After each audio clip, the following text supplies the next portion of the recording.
Kannur Anjarakandy medical college campus. രാത്രിയുടെ നിശബ്ദതയെ കീറിമുറിച്ചുകൊണ്ട് ഒരു നിലവിളി ഉയർന്നു.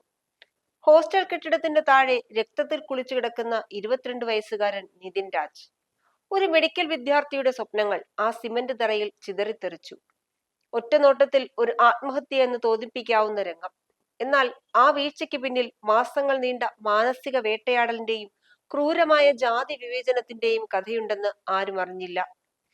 തിരുവനന്തപുരത്തെ ഒരു സാധാരണ പെയിന്റിംഗ് തൊഴിലാളിയുടെ മകൻ 2 വർഷം ഉറക്കമൊഴിച്ച് പഠിച്ച് നീറ്റ് പരീക്ഷയിൽ ഉന്നത വിജയം നേടി മെറിറ്റ് സീറ്റിൽ ഡോക്ടറാകാൻ വന്നവൻ. നിതിൻ വെറുമൊരു വിദ്യാർത്ഥിയായിരുന്നില്ല, ഒരു കുടുംബത്തിന്റെ മുഴുവൻ പ്രതീക്ഷയായിരുന്നു. എന്നാൽ വൈറ്റ് കോട്ടിന് പിന്നിലെ ഇരുണ്ട ലോകം അവനെ കാത്തിരിക്കുകയായിരുന്നു. അവൻ ജീവൻ ഒടുക്കില്ല, അവനെ അവർ കൊന്നതാണ്. നിതിന്റെ അച്ഛൻ രാജന്റെ ഈ വാക്കുകൾ വെറുമൊരു വിലാപമല്ല, മറിച്ച് ഗൗരവകരമായ ഒരു കുറ്റകൃത്യത്തിലേക്കുള്ള വിരൽ ചൂണ്ടലാണ്. ഈ ക്രൈം സ്റ്റോറിയിലെ പ്രധാന വില്ലൻ സ്ഥാനത്ത് നിൽക്കുന്നത് ഡെന്റൽ അനാട്ടമി വിഭാഗം മേധാവിയാണ്. ക്ലാസ് മുറികളും ലാബുകളിലും നിതിൻ നേരിട്ടത് നരകതുല്യമായ പീഡനങ്ങളായിരുന്നു. പുഴുത്ത പട്ടി എന്ന വിളിപ്പേര്, നിറത്തിന്റെയും ജാതിയുടെയും പേരിൽ സഹപാഠികൾക്ക് മുന്നിൽ വെച്ചുള്ള പരിഹാസം, നിനക്ക് ഞാൻ 10 മാർക്ക് കുറയ്ക്കും, നീ ജയിക്കില്ല എന്ന നിരന്തരമായ താക്കീത്.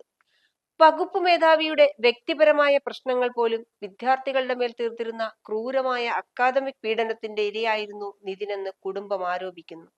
അധ്യാപകർ മാത്രമല്ല, സീനിയർ വിദ്യാർത്ഥികളുടെ ക്രൂരമായ റാഗിങ്ങും നിതിനെ വേട്ടയാടിയിരുന്നു. ഹോസ്റ്റൽ മുറിക്കുള്ളിൽ നിതിൻ ഒറ്റപ്പെട്ടവനായി.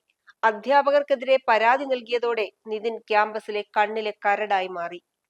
നാട്ടിലേക്ക് വരാൻ ബാഗ് പാക്ക് ചെയ്തു വച്ചിരുന്ന, വീട്ടുകാരോട് സന്തോഷത്തോടെ സംസാരിച്ചിരുന്ന നിതിൻ പെട്ടെന്ന് ആത്മഹത്യ ചെയ്യുമോ? എന്തുകൊണ്ടാണ് ആ കെട്ടിടത്തിന്റെ മുകളിൽ നിതിൻ പോയത്? അവിടെ വെച്ച് നിതിനെ ആരെങ്കിലും തള്ളിയിട്ടതാണോ? അതോ നിരന്തരമായ അധിക്ഷേപങ്ങൾ താങ്ങാനാവാതെ ആ മനസ്സ് തളർന്നതാണോ? പോലീസ് കേസെടുത്ത് അന്വേഷണം തുടങ്ങിക്കഴിഞ്ഞു. കോളേജ് അധികൃതർ ആരോപണങ്ങൾ നിഷേധിക്കുന്നുണ്ടെങ്കിലും നിതിൻ എന്ന ദളിത് വിദ്യാർത്ഥിയുടെ മരണം കേരളത്തിലെ ഉന്നത വിദ്യാഭ്യാസ രംഗത്തെ ജാതി കോമരങ്ങൾക്കെതിരെയുള്ള വലിയൊരു കുറ്റപത്രമാണ്.